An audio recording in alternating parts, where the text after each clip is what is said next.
The U.S. presidential election now less than 3 weeks away. Will it be Kamala Harris making history or Donald Trump returning to the White House? Hello, I'm Anand Naidu and this is The Heat.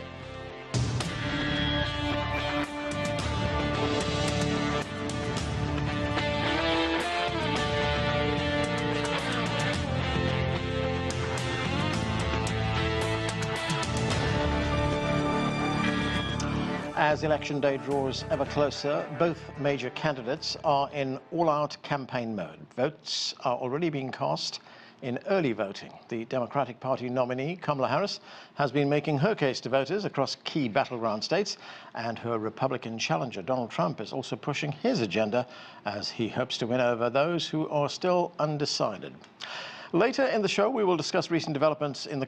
Well, time now to hear from our panel. Joining me is attorney and Republican strategist Adolfo Franca. Also with us is Douglas Sloan. He is principal at the National Capital Strategy Group. And joining us right here in the studio is Rafael Bernal. He is a staff writer with The Hill newspaper. Thanks to all of you for joining. Okay, Douglas Sloan, Kamala Harris has been on something of a media blitz. She's been doing interviews with all the media in this final stage of campaigning. She's just, in fact, done an interview with Fox News. To Adolfo's point, I mean, is this a sign that she is struggling and still trying really hard to introduce herself to voters, to tell them who she is, and that, most importantly, that she's a different person from her boss, Joe Biden?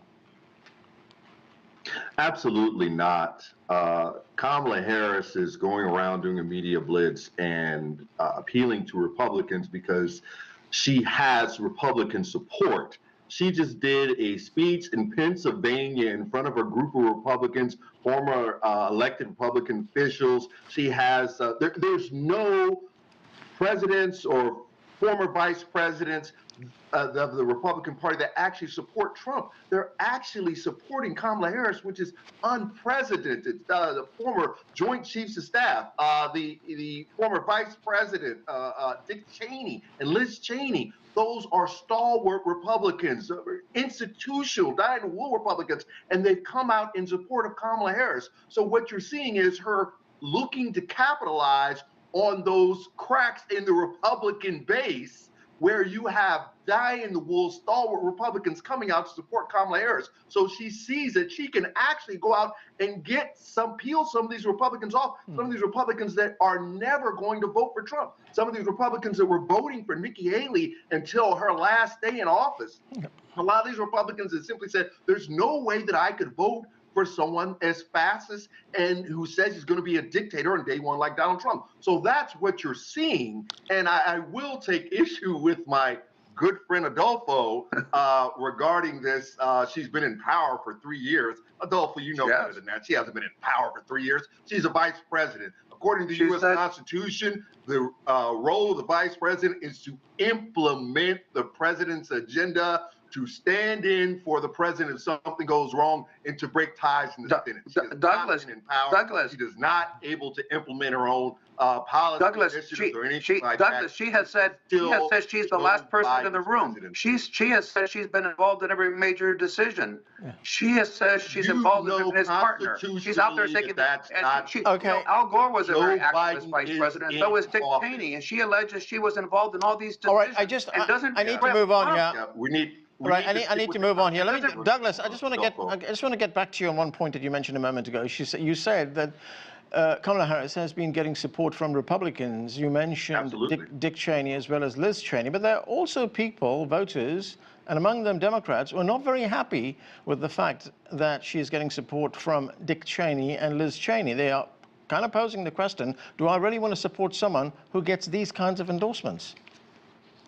Yeah, I don't think that that's that big of an issue. I think that really just speaks to the size and breadth of the Harris coalition, which is actually starting to resemble the Obama coalition. We're talking about a true big tent in this regard, where not only is she attracting Democrats, moderate Democrats, liberal Democrats, but she's also attracting moderate conservatives and extreme conservatives like Dick Cheney. You can't get more Republican and conservative and stalwart and dyed in the wool regarding Republicans and conservative values than Dick and Liz Cheney, and she has them in her camp. So I think that this is just emblematic of a larger tent of support than we have ever seen from any Democrat run for office. We've never seen Republicans come out and support Kamala Harris, a Democratic candidate this way, and we welcome them aboard. Okay, I will get back to you on that big tent in a moment, but I want to give Rafael a chance to respond to that. Well, if you did call it an invasion, you would imply to know something about the intentionality of the people who are coming in here, and that intentionality is actually, to attack the country, to change the sovereignty of the United States. Open border. But you would imply that about the migrants themselves. So you don't know that, and it's obviously not the case. Yeah. And then to say that they're as strong as the U.S. military, well, you must not have a very high opinion of the U.S. military. Well, okay. Let me get to Douglas Sloan. I would like to say something in this regard. Go ahead. Come on. Border crossings are at their lowest rate in decades, okay? Under the Biden administration. Also, it was Trump that struck down the bipartisan border bill that was put forth by Senator Langford from Oklahoma. Trump told all of the congressional Republicans not to vote for it, and that was one Republican supported that bill after 3.5 years of failures of this administration. They're getting religion at the last minute. Okay, look, we're going to have one at a time. Douglas. They're reinstituting Trump policies. Douglas, I want to get to you. You were talking earlier on about the big tent, the big coalition, that winning coalition, as you would hope that Kamala Harris is building right now. She is losing support among African-American voters, though, isn't she? I mean, some of those are down to economic concerns. She's also pledging tax cuts for middle-income people, for low-income people as well. I mean, what does she do right now to show up that support among African-Americans? Well, I think a lot of this has to do with some polling by some of the larger polling outfits, as opposed to polling outfit like Brilliant Corners that are showing strong African-American support, and a lot of the mishmash that you're hearing on social media and Twitter, which is not something that should be considered. We have to really look at some indicators outside of polling, like early voting. Early voting in Georgia is through the roof. That shows generally early voting as Democrats. A lot of voter enthusiasm. Yeah, but Douglas, Douglas, we also had former President Obama go out there, and he almost blamed black male voters if she loses, saying this will be your fault if she does that. And there was a fierce reaction to that. Yeah, I mean, obviously, and adult folks said, oh, my God, they have Obama out here. They must really be nervous. Of course, we're going to have our most recent, besides Biden, Democratic president out there. We have Bill Clinton out there on the trail, too. We're bringing in everybody. This is a very important election. Right. And in terms of him addressing black males, it did seem that, hey, some black males weren't as enthusiastic about her campaign as black women. Right, Douglas, I'm going to interrupt you there because I've only got 40 seconds left. I'm going to get very quickly to Rafael. Rafael, early voting now underway in the state of Georgia. We're getting reports that record numbers of voters are turning out. What do you read into that very quickly? Well, usually you would read that Democrats have an advantage, but I think more Republicans are doing early voting, so you can't read that as much. You see both campaigns a little bit in panic mode.